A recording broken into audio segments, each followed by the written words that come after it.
Lightning on. Ya, ketemu lagi atau first time kita ketemu di acara cerita masalah terkini. Oke, perkenalkan, nama gue Fahri. Di sini gue bakal mencari tahu sejarah kelam maupun di Nusantara, mancanegara, Samudra Asia, Samudra Pasifik, Samudra Pancasila. Nggak ada ya? Oke, langsung aja. Di sini gue punya sedikit materi. Bisa dibilang materi ini tuh sebenarnya udah lama, tapi gue tertarik untuk ngasih tahu kalian soal materi ini. Materinya itu apa? Sebelum kalian lebih lanjut, perkenalkan, kita di sini punya satu program yang benar-benar harus dijalanin, dan gue butuh support kalian. Kalian harus bantu subscribe. Kalau kalian punya saran, bang nih ceritanya ada nih cerita di Jawa atau enggak di luar negeri yang pernah gue tahu, tapi lu harus nih cari tahu, jadi biar lu tahu lebih dalam dan gue juga tahu lebih dalam. Oke, langsung aja ke inti dari cerita masalah terkini.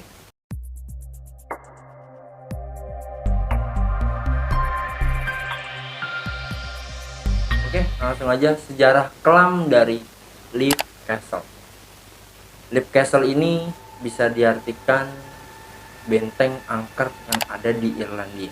Kenapa gue tertarik dengan ini? Karena ini berhubungan dengan sejarah bagaimana seorang prajurit atau tentara yang menjalankan tugas atau menjalankan peperangan di medan perang, dan Leap Castle ini sebagai satu tempat di mana mereka mengadakan acara. Dan untuk lanjutannya langsung aja. Jadi penjelasan dari web yang gue baca yaitu dari renha.com. Leap Castle dikatakan sebagai benteng berhantu di Irlandia, sama yang tadi gue bilang, dan dianggap sebagai salah satu tempat paling menakutkan di dunia. Kok bisa sih di dunia? Kan ada Lawang Sewu katanya di dunia lebih seram. Terus Pulau Boneka katanya lebih seram di Indonesia. Kenapa ini lebih seram? Lanjut, Leap Castle memiliki serangkai sejarah mengerikan sejak dibangun lebih dari 750 tahun yang lalu.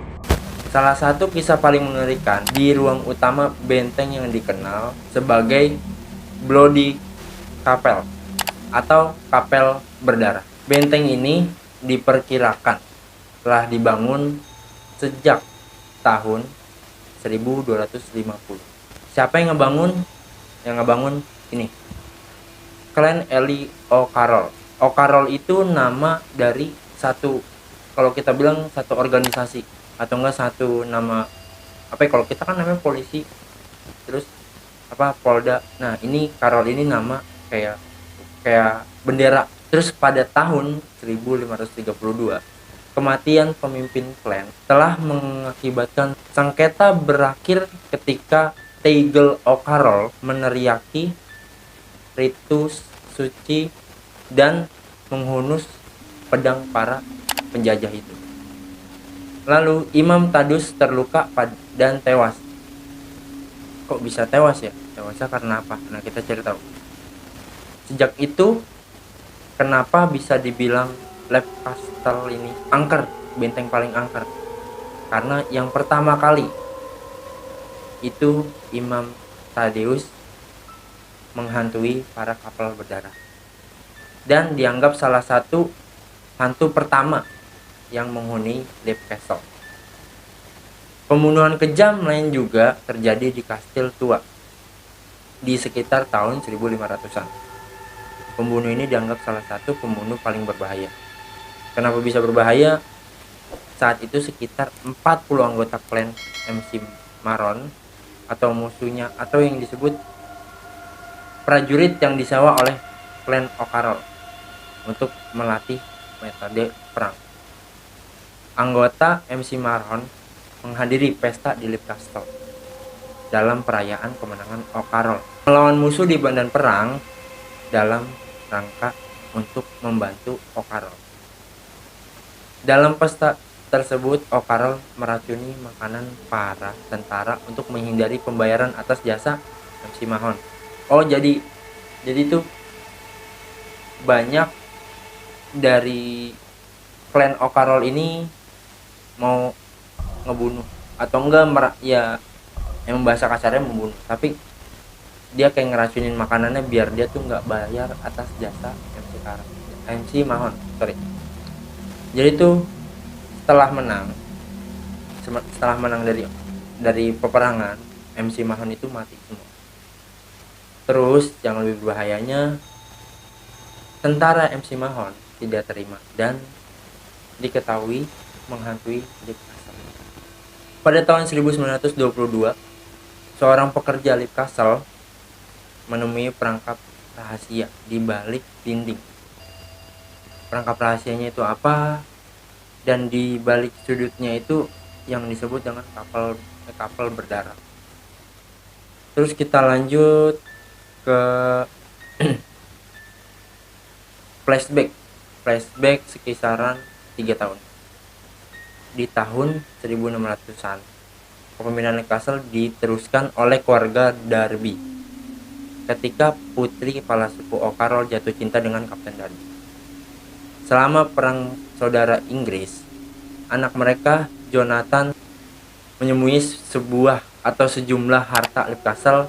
Dua pegawai yang menyembunyikan harta kemudian dibunuh oleh penjaga rahasia. Jadi itu di Lip Castle itu ada sistem kayak kita masuk itu penjaganya ada, tapi dia punya penjaga yang lebih rahasia, yang mereka kata di sana tuh kita bisa diculik. Terus Jonathan kemudian dipenjarakan karena pengkhianat. Oke, flashback sebentar. Oh, karena Jonathan menyembunyikan sejumlah harta.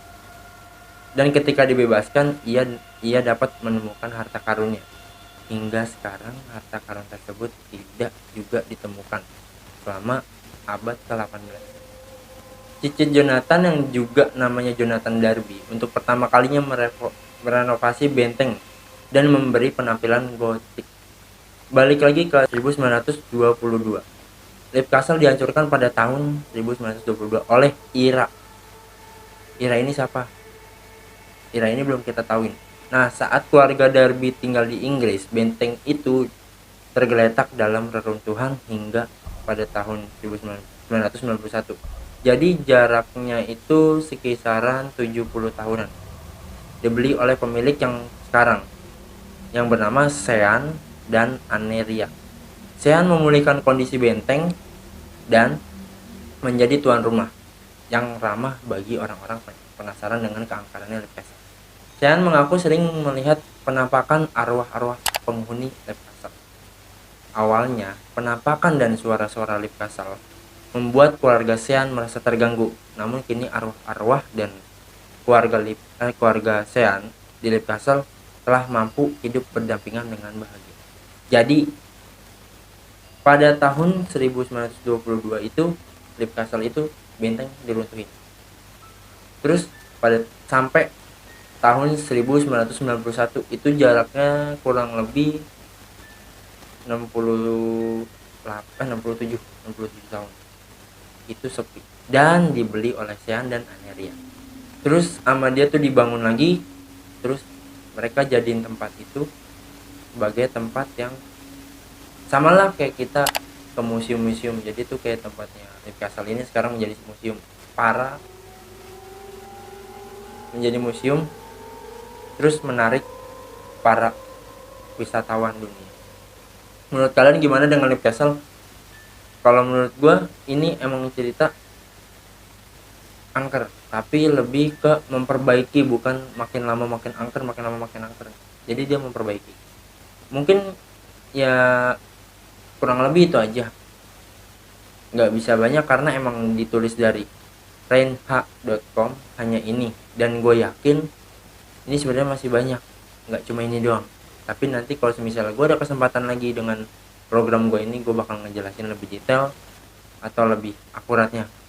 Mungkin dari kalian berpikir ini ceritanya cuma begini, tapi menurut gue kalau kalian lihat situs webnya atau enggak kalian lihat di deskripsi dan kalian baca sendiri, itu bahasanya gimana ya? Lebih kayak sejarah, kayak kerajaan punya putri jatuh cinta, terus si yang jatuh cinta ini masuk penjara, pokoknya begitulah berdebat-debat. Oke, itu aja mungkin dari cerita masalah terkini. Kurang lebihnya mohon maaf apabila ada kesalahan kata atau penyebutan gue kurang pasti. Kalian silahkan komen, apapun yang kalian komen gue terima, tapi dengan satu catatan, kalau emang kalian ingin menjelekin gue silahkan, atau mengunggulin gue serang. Intinya gue sini hanya menjelaskan sesuai dengan apa yang ditulis melalui